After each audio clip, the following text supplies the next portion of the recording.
So, as always, I'm on my way to work, and I was just in, I gotta go back, but I was just on my podcast with my group, Black Coffee, Honey, and Grits, and the topic for today was, what is your superpower? Brag about it. And it was kind of like you talking about what are you the most proud of about yourself. And so, yeah, I'm a little emotional because I was emotional in there, but they made me even more emotional.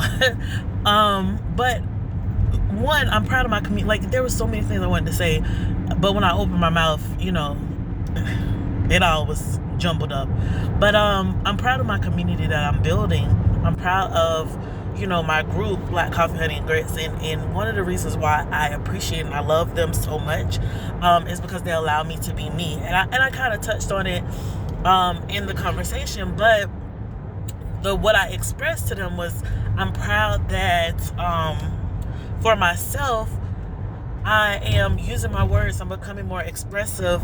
I am at a point where I am leading from the front and not from the back. Like, I am, I told them previously, look, in my former life, no, but when in about 2007, I had a friend of mine who, was like, yo, you should really look into becoming a life coach. You should really look into, doing X, Y, and Z. And this is before life coaches was life coaching the way that they do now. Because at the time, I remember looking into it and following this one girl. I wonder if she still do it. I got stuff from her in my house. I know exactly where it's at in my head. But I can't remember her name right now off the top of my head. But anyway, so I was looking into all this stuff, and I was like, telling him, I was like, I don't know if I really should be a life coach. I don't think nobody want to listen to me. And he was like, sis, listen, you give some of the best advice that I've ever heard. He was like, you give advice that's non-judgmental. He was like, you might, look at me a little side eye, but he was like, you honestly give, you don't say this is what, you have to do. He was like, you give 2 or 3 examples of different ways that you can go about doing things, and then X, Y, and Z. He was just he at that time was pouring into me when I didn't know what pouring in was. And I took it as a nugget, and I put it, tucked it in my back pocket, and I was like, yeah. And I really looked into it, but my life was leading me into a couple of different things, right? Because we have these different experiences to help develop us as a person. And so initially that wasn't what I was going into. But I also liked education. I love learning. It was all these things that I loved and I enjoyed. But to me, in my mind, I was like, I haven't lived enough life for me to give advice to other people in that way. And honey, since then, I've lived several lives. But the thing about it is, I've met so many different individuals and coaches and things like that who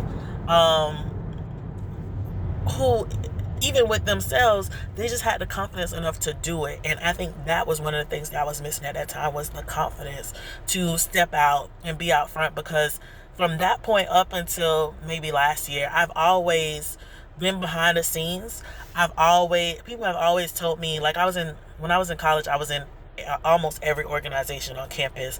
I supported all the leaders. I was the leader's leader, which is why I kind of say I'm the teacher's teacher.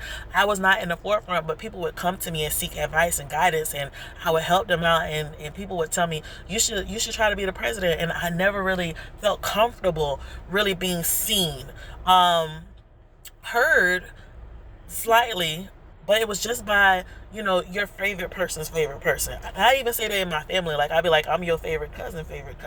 You get what I'm saying? And so, for me, I guess a part of me growing up, was stuck on what was happening growing up. Because growing up, it's like a child should be seen and not heard. You do all these things. You help other people.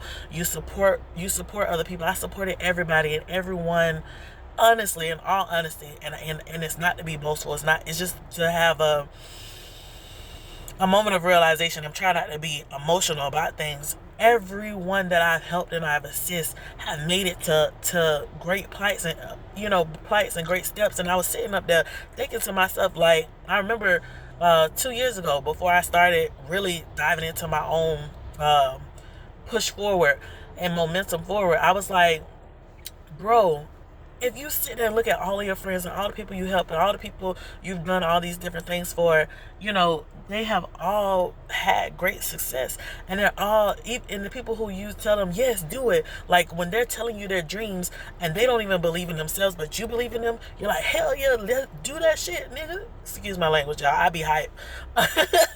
Like, but I be pushing people, and I see them, and I was like, oh my gosh, like, I'm literally one person away. You know how they say like 6 degrees of separation? I'm literally one person away from being famous. Like, I'm literally one person away from rubbing elbows with some of the richest people. Like, one person, 1 degree away. And so, I got to a point where I was just like, how can you take away that 1 degree and make it you?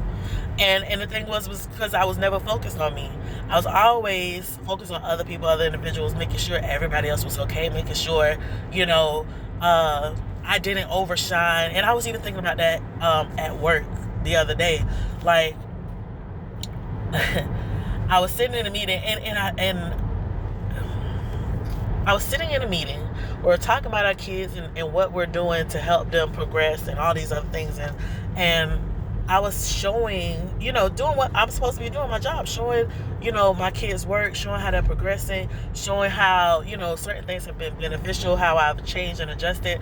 And my assistant principal, my AP, usually always asks me, some question, because she be trying to help me shine a little bit, but I always back out because I'm like, I don't want to make it seem like my class is doing all these great things and have all these other people feeling like, oh, she just, trying to toot her own horn. She just want to, X, Y, Z. Because I've been around so many people who wanted to diminish my shine, who I would tell stories to inspire them about my own situation. Like, even with me getting into college, and I'm gonna tell y'all that story today too. But even all the way to the point of me getting into college, I would tell people, hey, even I struggled to do X, Y, and Z, but I'm here, I'm doing it. Even with the struggle, like, just do it. And I would say that to people, and I remember this girl, it happened on several occasions, but this one particular time, I'm telling this girl something to inspire her, and she was, boohoo crying, and she, she seemed like she was inspired or whatever else. And then when we get out in front of other people, she goes to use my story, put it in a negative light. She flipped it. She used my story, put it in a negative light, and was like, oh yeah, because some people, they got here at schools and they can't afford it, and they can't do this and they can't do that. And I'm like, bro, I was trying to uplift you, telling you what has happened in my space and in my life, hoping to encourage you. And now you're using the story that I was telling you as a point of encouragement to tear me down. And that's happened so often in my life, which is why I think too, I got to a point where I just shut the fuck up. I just be quiet, because what's the point in for me at the time, what's the point in talking to people? Because people gonna do what they want to do. They're gonna use your story how they want to use it. People gonna hear what they want to hear. Like, I just got to the point where I just stopped talking. And so on top of being a child who wasn't really talking, because I got to tell y'all the backstory. One, school has always been a safe haven for me, but it has always been people in schools who have torn me down. So when I went off to college, I felt like I was in my safe haven even more, and yet I still had people who was tearing me down. And so, coming from a home situation, a home environment, which my environment was delicious. It was good. It was very charmed. I lived a very charmed life, but there were moments in the environment that were not so great. And I'll talk to y'all about all that stuff at a later date. But just to keep this on pace and on target, hopefully it is gonna cut out. If it does, I'll have to do a part 2, because clearly I got a whole lot to say. But needless to say, I just felt that I was being used, like that people wasn't really appreciating and taking value in what I was saying, even though I had some people who would come in and show that, yes, you are valuable and what you say does matter, whatever else. But my appreciation for myself today was just that, just the showing that my voice matters, and that I'm using it, and that I'm okay with using it. And that was just very important for me. I think my video about to stop, y'all, because I ain't got a lot of memory on my phone. But I'm gonna come back and do a part 2 because I got things to tell y'all.